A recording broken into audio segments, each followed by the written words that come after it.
And welcome everyone. It is now time for COVID episode 6.0. We have an incredible special guest this time. I'm Eric Rieger with your host, Dr. Kenneth Brown. But today we have Aubrey Levitt. She is the CEO of Postbiotics Plus.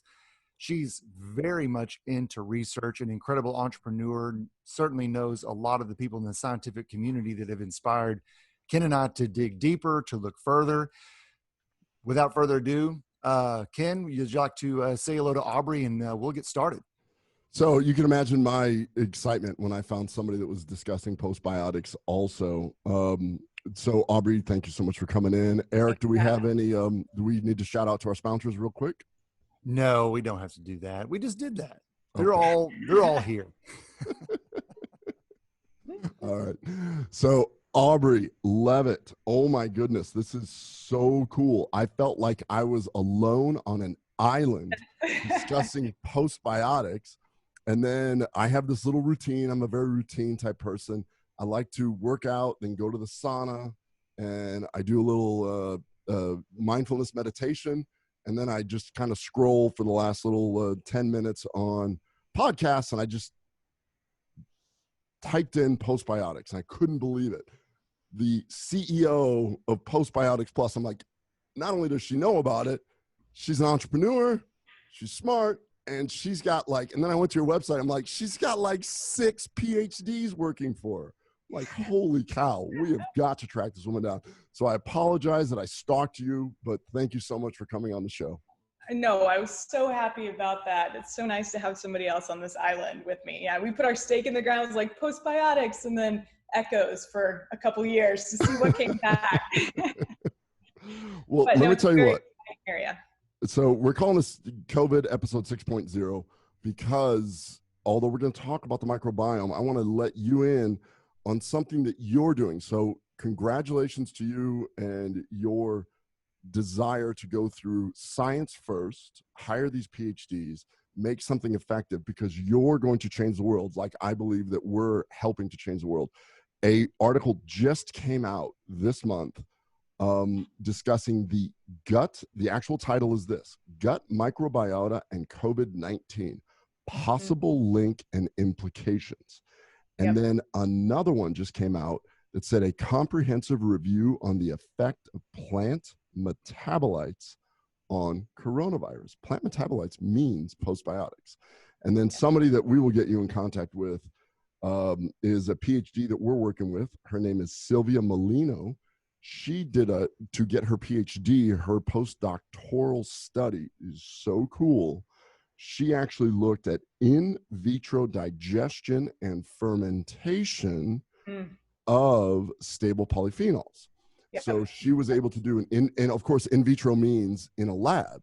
Yeah. So she was able to show the postbiotic effect once through digestion, and then once the microbiome comes in contact with it. Absolutely brilliant and so cool. So COVID, you're making a difference. Yeah, all across the board. No, yeah, I just want to say that one of the things that started this fascination for me was you just look at fermented foods, right, which are full of postbiotics and how much of a role they have played in every culture. And we may not have known why in the past, but when we're looking through the lens of the microbiome, we can see maybe a deeper into what's happening here. I know people know the probiotics and they know prebiotics of fiber, but when the probiotics eat the prebiotics, then this magic happens. And that's what's also happening in your gut, right? If you have all those elements working. Yeah, totally. And I think what I've seen also why it directly relates to COVID is, people are at risk for secondary infections. And also people are getting antibiotics and whatnot, and that directly destroys the microbiome, as we know, which leaves them vulnerable to being populated by whatever's there and weakens them. And by knowing that kind of research and listening to the PhDs while y'all are constructing the studies and or the clinical trials to find out what is actually going to work, what are some of the endpoint measures that some of your PhDs are examining? Is it because they're looking for what the bacteria will do with the things that you present, like postbiotics, as you mentioned before, and how do you measure that? Is it like short chain fatty acid stuff, or what are Yeah, we were looking specifically at one thing, and just diversity overall. So we were looking at a point of injury. So the one, because we wanted to kind of pare it down to, okay, we know we're researching the microbiome and we're looking all these various things, but it's a complex ecosystem, right? And the one thing we do know is that when there is a lot of diversity, that always correlates with health. And so we really pared it back to that of, okay, but in our modern lifestyle, we have many things that affect that diversity and really, strip it. So we looked at antibiotics first in our first study to say antibiotics is one of the harshest things that wipe out gut diversity and leave us susceptible in this window afterwards to either an opportunistic, pathogen taking over, or maybe just not recovering to the diversity that we had before. And so we did a study. Our initial study was to look at these antibiotics, because think about it also, people are coming in for maybe a sinusitis. So having their gut wiped out is a side effect that is not intended. It's a consequence that's not intended. So we gave them a fermented herbal product, which is full of postbiotics, because essentially we put probiotic bacteria with the herbal components and it's breaking them down.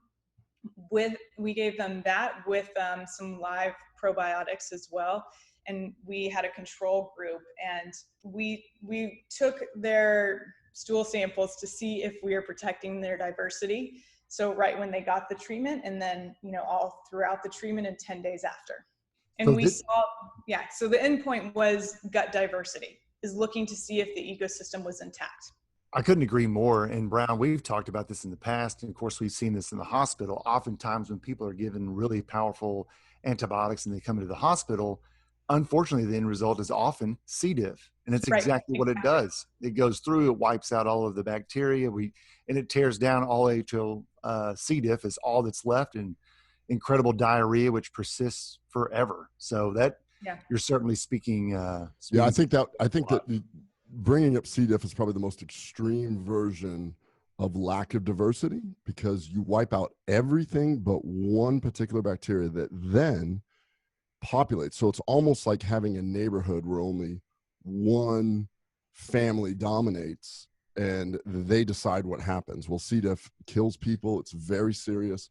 I'm a huge, as a gastroenterologist, I reluctantly ever try to put anybody on antibiotics. And I see, so my research was in bacterial overgrowth, SIBO, which is a consequence of antibiotics all the time.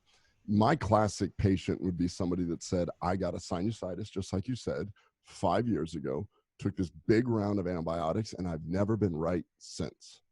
Yep. And that's the patient that comes to see me as a gastroenterologist. Yeah. And I was that patient, because when I was a kid, Wow. I had antibiotics probably every week for years. And then I had to go in and have 2 weeks straight of antibiotics because I punctured a lung. And so they put you on IV antibiotics.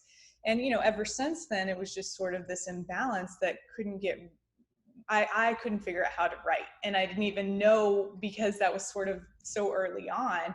It was just this uphill battle that I wasn't aware of. So that was one of the things behind of like, I could do everything perfect, but the moment too much stress would come on or whatever else would happen, I would fall back on my resiliency wasn't there, the normal resiliency that you would think you would have. So I could talk postbiotics all day, but now you just got me super intrigued about Aubrey Levitt. Yeah. And how I built this. How does a woman, this powerhouse CEO, doing this? You just said you essentially had a very traumatic childhood. What was going on?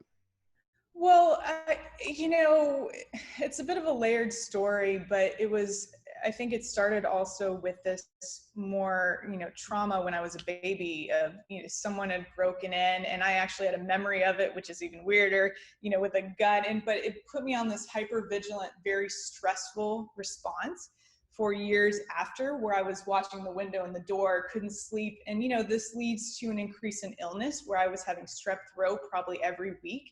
And I'm only putting these pieces together now, actually looking backwards retrospectively, but you have these series of illnesses which lead to pneumonia and then lead to puncturing a lung. And this is all pre-second grade. You know, that happened in second grade. So you're on, you know, just a massive amounts of medication, you know, not compared to maybe to what some other kids are having, but it was a lot for me at the time.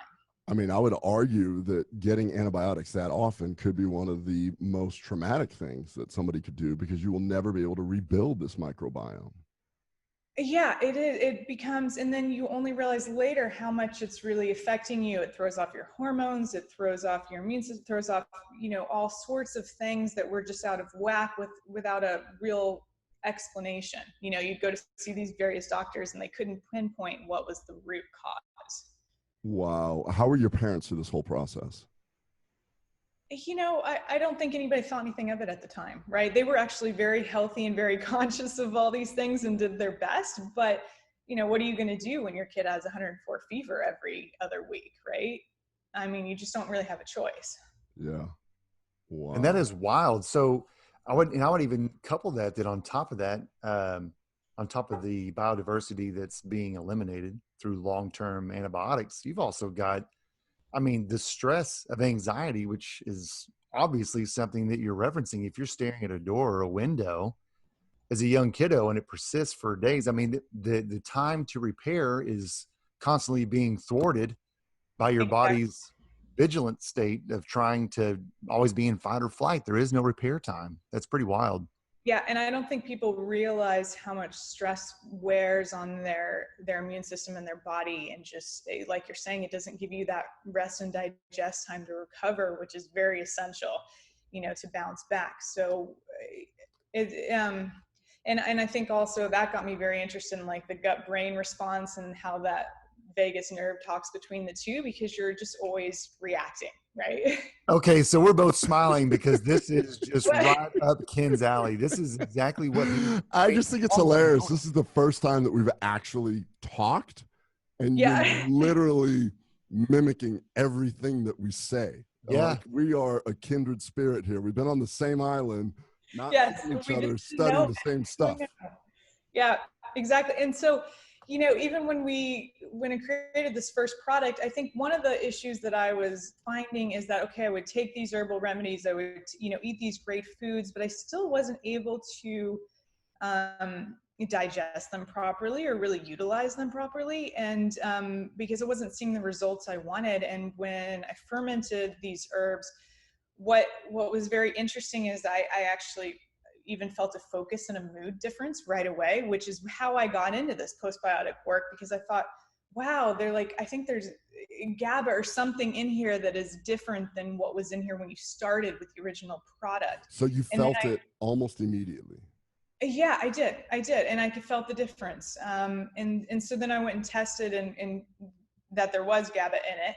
And also to if I was actually feeling that, and because it was a small amount, and you know, I can't be sure, that's just a assumption on my part, but that got me really interested. I started talking to these guys out of Cork, you know, Ted Dinan, and they were studying this. So essentially how the gut communicates to the brain through these signaling molecules and these neurotransmitters that are released through this fermentation process, even if it's in your gut. And so I just went down this rabbit hole and ended up partnering with this scientist out of Memorial Sloan Kettering. Now he's at NYU, who was also interested in the same thing of these metabolites. And not only, they also signal to the other bacteria in your gut. So there's just this constant communication going on between everything. Not to get you in the weeds, but no, totally, because this is the conversation I have with my patients all the time. It is when pharmaceutical companies, and I'm not putting them on blast, but when pharmaceutical companies try and do something, they tend to focus on a molecule that they can patent. And what we're learning is that the microbiome is way too complex where we're at right now with our research. So you can do these giant stool studies. And so I get all these people that come from functional medicine doctors with these GI DNA analysis, and they're like, yeah, do something. I'm like, we can do the test. You don't really know how to manipulate 100 trillion bacteria. Exactly. And so what I tell everybody is, we do know that if you can diversify they will figure it out. Meaning when you have a proper diversification, a proper signaling mechanism where they will keep control of each other and they send signals to your brain. We now know, Eric and I did a whole episode just on the negative effects of short chain fatty acids when they're out of proportion, meaning butyrate being real good, but Exactly. if you have too much acetate, if you have too much propionic acid out of proportion, that crosses the blood-brain barrier and creates that gut-brain situation. So it's all about just let your body, let those microbiome figure it out. We're not going to outthink them. Yeah, and that's also something that really excites me about this whole field is the ecosystem approach. I think is really an opportunity to look at medicine differently than how we've been looking at it in the past. Like this lock and key approach doesn't work, as you're saying. It's very complex. It requires a more systems medicine approach of looking at how, if you touch this point, it affects this whole area around it. And I think it's also, to me, the one area that's speaking to all different fields. It's speaking to Western medicine, allopathic medicine, speaking to functional medicine. And it's kind of, everybody says, we don't know exactly what's happening here, but we all agree it's important and we all agree it matters. And that hasn't really happened before. I mean, you guys you're the doctor, so maybe you could speak to that more, but that's what I see happening. And it's also saying we can't outsmart it. We have to work with it. Yeah. And that's where that's where I got really interested in the whole postbiotic thing. Cause that's when we started realizing that when you start decreasing the inflammatory response in the body by eating a different type of diet, I started asking why. And then that's when I started meeting scientists that said, oh, it's because you're producing urolithin, or you're producing, now a GABA. I didn't even realize it GABA. So that's what's so fascinating. So I'm a doctor, and I imagine you've got 6 or 7 PhDs that you were able to get into this postbiotic thing. How did you end up, you were sick, and then you sort of jumped forward and said, then I started this company. How did we get from there to here? Yeah, God, it's been a windy road. So I was how do I say this? So I got obsessed with the science part because I always do have to measure and kind of look at, okay, starting with an idea of something that I may feel in myself or that matters to me, but I wanted to look at, okay, how can we measure this in a larger population? Like, it's not enough for me I didn't want to go out there and just create a product and see what happens. And I guess, okay, so one step back, I do have a background in pharmaceutical advertising and marketing or whatnot. And so it started there. I know. And I was working those jobs and I thought, okay, this is not what I'm going to look back 40 years from now and be happy with what I created. I wanted to go out there and solve a problem. And then once you create that solution, then I have to go back and measure and make sure it works. So that's what led me down the science path. And it wasn't necessarily the intention of starting a company. It was always coming from solving a problem and wanting to find an answer that didn't already exist. And if you're looking for an answer that doesn't already exist, then you have to test that answer multiple times before you go out there and offer it to somebody else, in my opinion. So that's sort of the windy road there, I guess. Well, I'll tell you what that is you've said several times, allopathic and naturopathic. Boy, if there's ever anybody who I would not believe somebody with a marketing background in pharmaceuticals that came up with a novel idea, usually it's market first, we'll worry about the science later. We're going to make a little cash on this thing. I've gotten a lot of flack for that.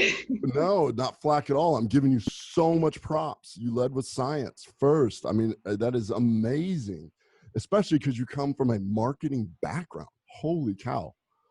But to me, the best marketing is truth and honesty, right? And that speaks for itself. And so I was not interested in this, okay, you have this end product and you put a shiny package on it and you hand it over to somebody. It's like, how many of the layers can you peel away so that you really have a clear understanding of where something starts and what the thought process is behind it, and you just communicate that clearly at the end of it. And that's where I think things are going, even on a marketing standpoint, but that you just telling a clear story of why you did it, and then what it is and why it works.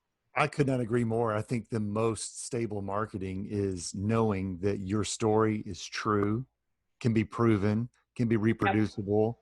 Uh, Generally, those who just flash in the pan, the charlatans are always revealed over time, and then it's just a trend or a fad that fades away. But what you're doing is very much in line with what drew me to work with Ken. This is what I believe. We'll figure out how to tell people about it later, but this is what's working. And that made a lot of sense to me. And even if it works the other way, is that something you really want to be a part of? Or like, is that like, I would lose interest over time. So I was doing it for me more than anything. And then I had to turn around and be like, okay, now how do I find a business story around that other people can get behind? Because I want to do this science for me, because that's what I need to move forward. So it really came from that place, right, more than anything else. And to say, okay, how do I get scientists that are smarter than me, that are going to think, that are going to challenge me, and then we're going to do the research around it and find some answers.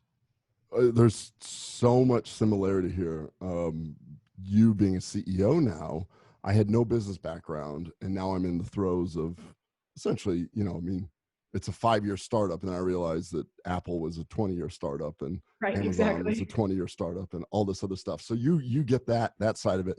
I was super impressed with your team. I mean, you are just filled with PhDs and a couple MDs. Yeah, we got really lucky and at this point, everybody's kind of donating their like they got on board out of passion, and that's what I think is even more exciting, is that they believed in the process, and we just kind of found scientists that were really obsessed with what they call this ecosystem science, and looking at how these interactions happen in the microbiome. And I love the idea of ecosystem science. That encompasses so much, and it actually flies in the face of what Ken and I both kind of find challenging with, unfortunately, the pharmaceutical world, which is just trying to find that one little bitty active molecule to try to solve all of the issues with that, because it doesn't generally work that way. That being said, what are the goals with the company and utilizing ecosystem science? Where do y'all want to go? What are some pinnacle finish lines for y'all?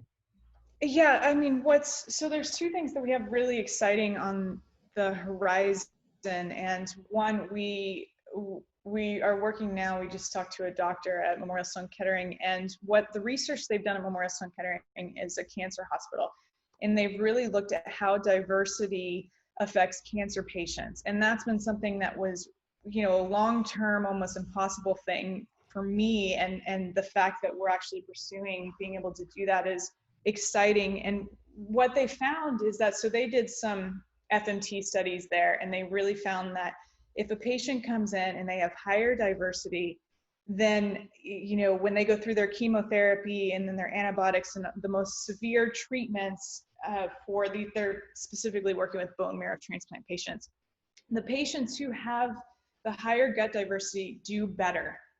They're more likely to survive. It actually affects survival rate, and it reduces complications. And so this has sent them down the path of really looking into what can they do to protect the gut diversity and help these patients. And so one of the questions they asked, which I found fascinating, is, okay, when you receive high doses of chemotherapy and antibiotics, is there really anything you can do? Or is your gut so destroyed at that point that it doesn't matter? And what they found was actually even a little bit helps these patients and helps their survival rate. And what that means is, even if there's no intervention, so they may just happen to be someone who bounces back better than somebody else, and they bounce back to a just slightly higher level than the other patients whose gut's destroyed, that slight increase in diversity, they do better. So that means even if they eat a better diet, they're potentially going to do better, which is, to me, huge, because you can come in with something that is a more dietary or intervention and improve their outcomes. I And so find that very, very interesting and very congruent, Brown, with what you've been talking about, even back to the inception of Autron Teal. We have what we think are these incredible polyphenols, this polyphenolic blend to feed bacteria, but the opposite needs to be true also. If the correct bacteria aren't there to be fed in the right ratios, then yeah. we're just not going to have the byproducts, the postbiotics that we need for the body. Yeah. So Aubrey, so I'm sitting here listening to you and I'm thinking, okay, so we talk about biodiversity and all this stuff, but the reality is that the biodiversity leads to this complex cascade of things that happen. Yes. And if I've got, in my world, gastroenterology, I've got patients that have their colons taken out due to ulcerative colitis, due to cancer, due to different things. And we've actually talked, we've got one of my graduate students, Angie will be very excited to know that you came on. I've got a graduate student that Eric and I work with carefully. And we started discussing this, that, well, what happens? Nobody's talking about if you don't have your microbiome, how can you make sure they have sufficient amounts of butyric acid? How can you make sure that there's urolithin coming out there? How can you make sure that now GABA, and now we know that, are they getting the appropriate amount of vitamin K? Are they getting the glutathione? Things that we know that the bacteria break down, nobody's talking about that. And the ability to say, okay, during this acute process of getting chemotherapy, I would almost think that your particular product should be the protocol to ensure that there is something. Well, and that's what I think we got passionate about, is there's nothing done to support the body to recover better when certain treatments or therapies are given. And why not? So it's, I think bringing back a little bit to this COVID situation, what's your best defense? Your immune system, your own body, and I think that no matter what you have, no matter what treatment you're given, your own body is going to be doing some of the legwork to get you back to where you want to be, or at least even to be able to handle the treatment better, because a lot of these treatments are so harsh that they're also taking a toll on your own immune system or your own body in various ways. So, and we're not doing anything to help mitigate that or support the body as it's recovering. And that seems like an easy place to intervene and have, because it's going to fall back on your body anyway. I'm sitting there thinking about you as a young girl looking out the window, being hypervigilant with the sympathetic nervous system. And then I'm thinking about a cancer patient that wakes up and goes, oh shit, I have cancer. That thought, sympathetic nervous system goes up. Exactly. Then a nurse comes in and says, remember, you have chemo. Oh my God, I'm going to have diarrhea and nausea and vomiting. And you cannot think of a worse scenario than, we've treated a ton of cancer, and the thought of the sympathetic nervous system going overboard, the worries that are going on, the financial stress, all this other stuff, it's very similar to the COVID situation. So similar. And that's our lifestyle these days, is this heightened stressful situation, and we're constantly under stress. And I think why, until you get something more severe, a lot of times we're not thinking of what the effects of this are. But really the goal would be, anytime you're sort of hitting a heightened stress, how do you balance that with also protecting yourself? And we're not really ingrained to think that way yet. Because it's having one round of antibiotics, we should be doing something to build ourselves back up, to protect our gut microbiome. So that's why we looked into that in the study of, like, how do you protect the diversity and help yourself bounce back, right? Because that directly affects your immune system, which is suppressed during that medication, and it's going to need to bounce back, and the microbiome helps with that. So that should be when you're at a stressful period, when you get, because then we may not have it cascade into these larger problems if we start looking at it early. But then again, when you have the most extreme problem, even then it helps you bounce back. And I just keep seeing this also vision in my head of the COVID situation, of what happens when the whole world takes a break for a little bit. You saw how even like nature bounced back so quickly, right? Like the amount that we can all bounce back is actually incredible if you just give a little bit of help. Or do you have me stop for a second? And I love how you're saying that, because I have so many patients that when they do something that, let's say that they're Well, we've seen this. So Eric and I, we launched a program, Aubrey, that we call the Frontline Program, because we believe so strongly that gut health, you cannot have a healthy immune system without a healthy gut, because health begins and ends 100%. there. Yep. And so we have launched a program where we're just giving away Altrantio, because I know that it increases diversity. I know that it actually has antipathogenic activity. I know this, and we discussed it as a company that we have a moral obligation to at least help the people that I'm with. Like the thought that I could go to my hospital and find a nurse that maybe, if somebody died, that maybe we could have just given them something to help, then that drive starts getting you thinking about all the stuff that you're talking about, which is like, why can't we start doing protocols at a hospital that are essentially harmless, which is what you're talking about, Exactly. which is the risk to benefit ratio. And it's insane, the hurdles you have to go through. Like you had to find somebody at Memorial Sloan Kettering. You had to sit down. You had to go through meeting after meeting after meeting. He had to then get passionate enough to go to the IRB, to go to that. I mean, I've been there. And you're like, for gosh sakes. Right. I mean, we're on the cardiac floor. The cardiac diet is pancakes and syrup and blah, blah. Right. Yeah. And it's kind of like, why not? It's, as you're saying, it's why not do something that is going to do not, it may help, it may not in some situations, but why not? Right. Yeah. I mean, we're going so far as we're giving away. I mean, we're losing a ton of money doing this, just trying to make sure that if it can help, and we learn that it helps later, then I would look back at myself at this time and go, you're a jerk for not at least trying to tell people. That's really great. That's really great.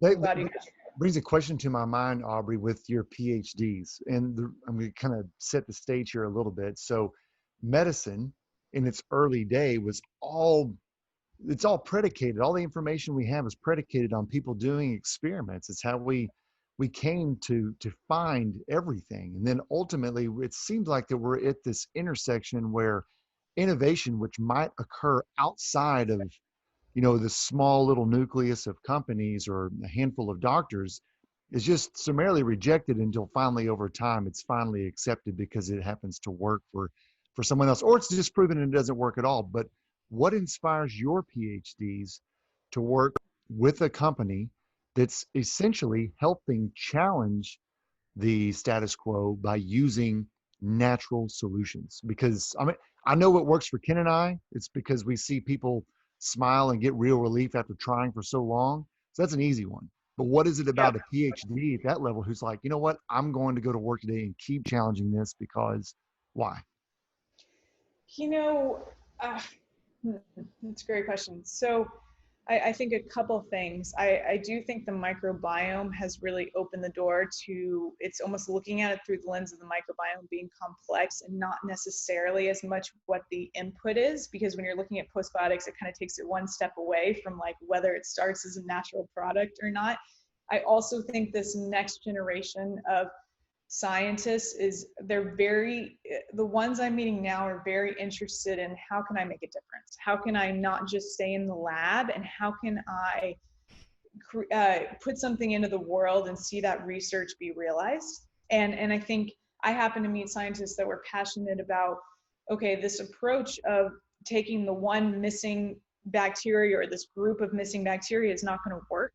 And they were willing to kind of stand on the edge and say that. And my co-founder who I work directly with, he did some research in Japan and, overseas. So I think it really opened up his eyes to, hey, there are these things that have been studied for a long period of time that have been used with patients, but it just wasn't under a scientific rigor. So what happens if we look at that information and we start putting it under the lens that we look at other scientific remedies, what will we find?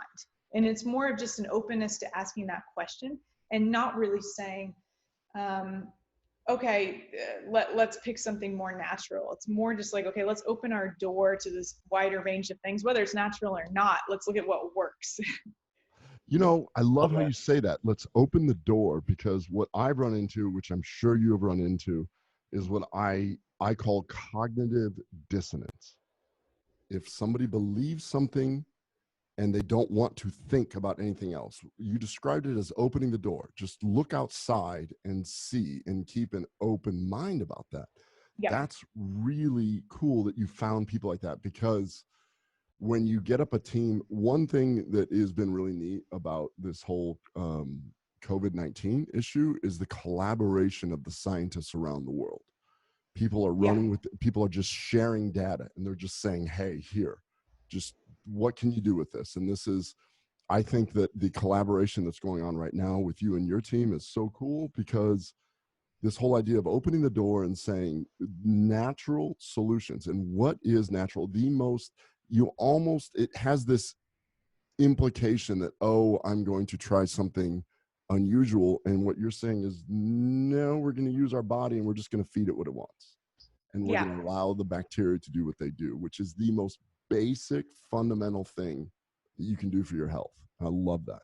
And it's also not looking at the two extremes, right? I think, just because something's natural doesn't mean it's healthy either. I think that's pretty clear as well. That we can't jump to extreme on either side of this. It's like, okay, we can have a wider array of what we're looking at to support the body, and then we test it. And that's it. So what got the scientists I'm working on with fully on board was our first study. We had a control group, and we had results that were surprising to all of us, because we went in saying, we don't know, maybe this could work. And then we got the results from the first study. So that's really what sealed the deal, not any kind of hope around it, right? Yeah. Let me pin you down a little more. I know that Eric poked you a little bit here, but I'm going to take you one step further. So well, I want to know because I'm much like you. I'm into the science, but also own a company. And so I'm curious where Aubrey sees the business side of this. Where do you see that going?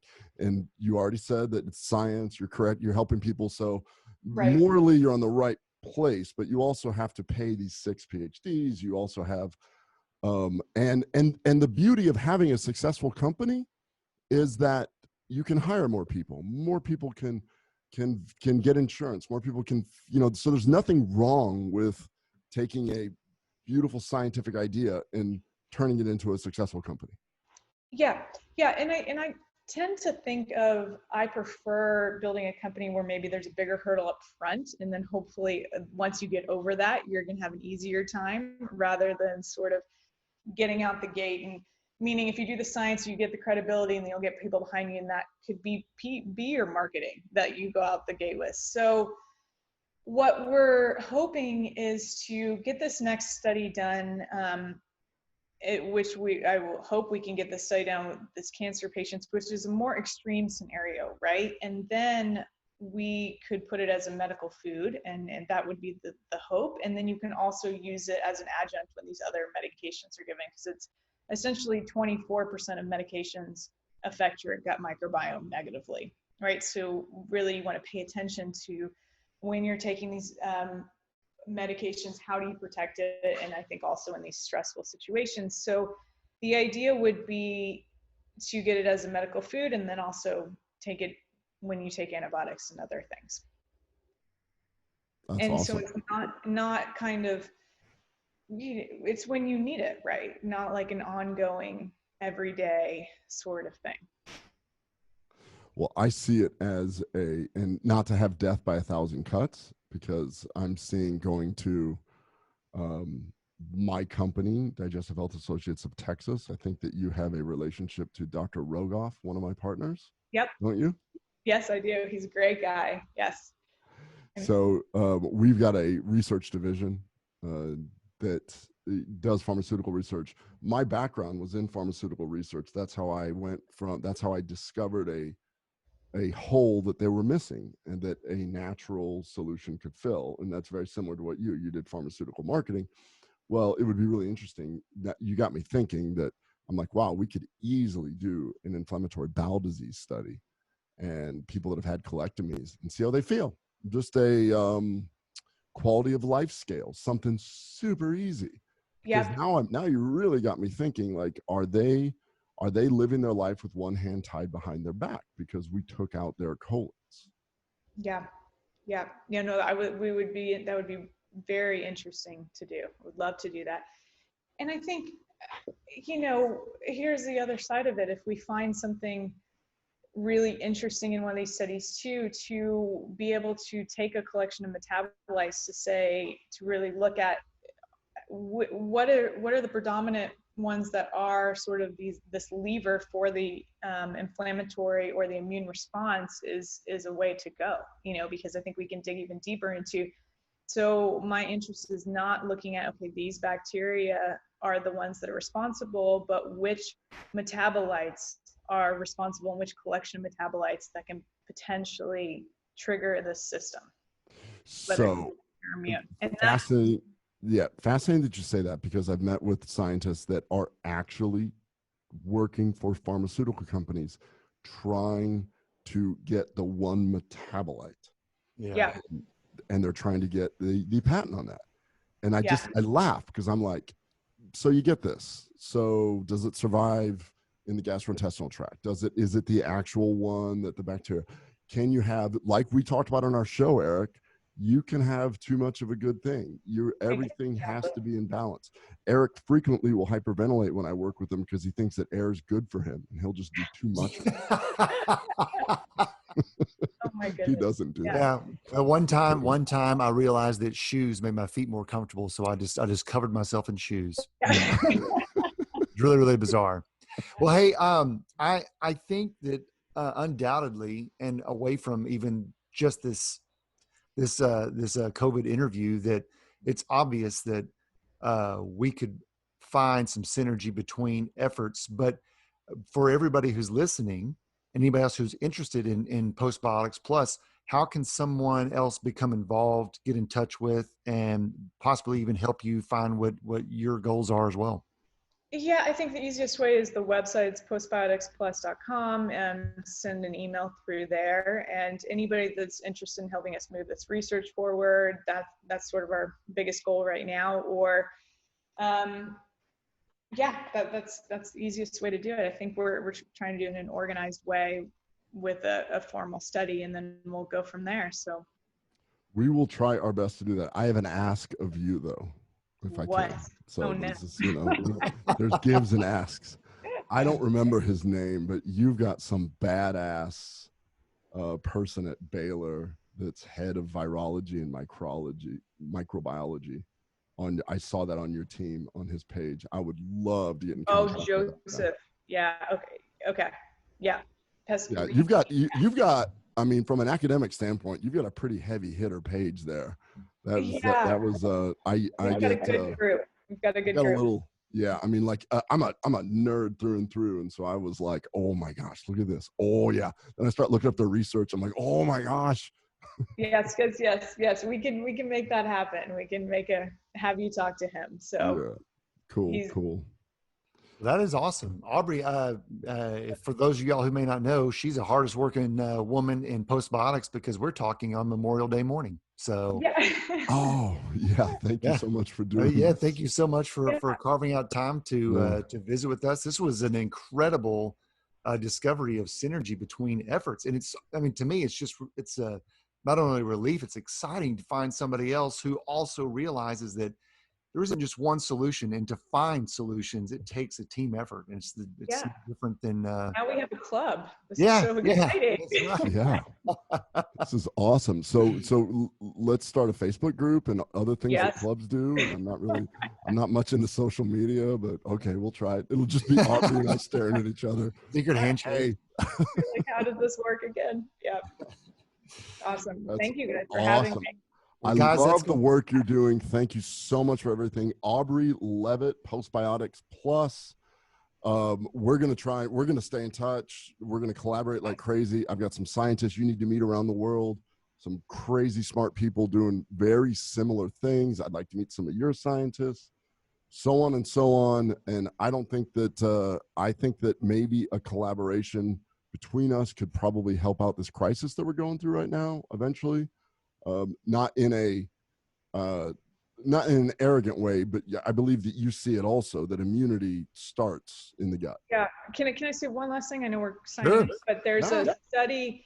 I mean, when you think of collaborating, there's a study, I think it's at Columbia right now, that's looking at fiber and inulin of how it can prevent secondary infections in this COVID thing. And I think there needs to be one in postbiotics of how we can look at. Well, the article that Sylvia did was really wild, because she showed the increase in butyric acid, and it was tenfold. It was 100,000-fold. It was nuts. That I had no idea. And when you start looking at this, where you can actually show this, and then we start, I've got this, do you have a Mendeley account, the repository of literature? No. So I'll hook you up with this. In fact, we could probably team up. I've got a enterprise level Mendeley account where you can just put literature, download literature and put it into files so that you can search what you want. So I could like go right now and type in postbiotic, Sloan Kettering, and your stuff would pop up. It's just a way to collaborate with other scientists that I've really enjoyed, so that we can do stuff like this. Great. Sounds good. Yeah. Okay. Ladies and gentlemen, that's COVID episode 6.0. Aubrey Levitt, postbioticsplus.com. Thank you so much, Aubrey, for joining us. And thanks to our sponsors, autrontil.com, of course, at lovemytummy.com, KBMD Health, and unrefinedbakery.com. Aubrey, thank you so much. Ken, any last words? No, thank you so much for taking the time. And on Memorial Day, not being out on a boat, using proper social isolation, taking your time to do a podcast. Yeah. Thank you, guys. Have a good one. Bye-bye. Talk to you soon. Bye. Oh, she jumped out.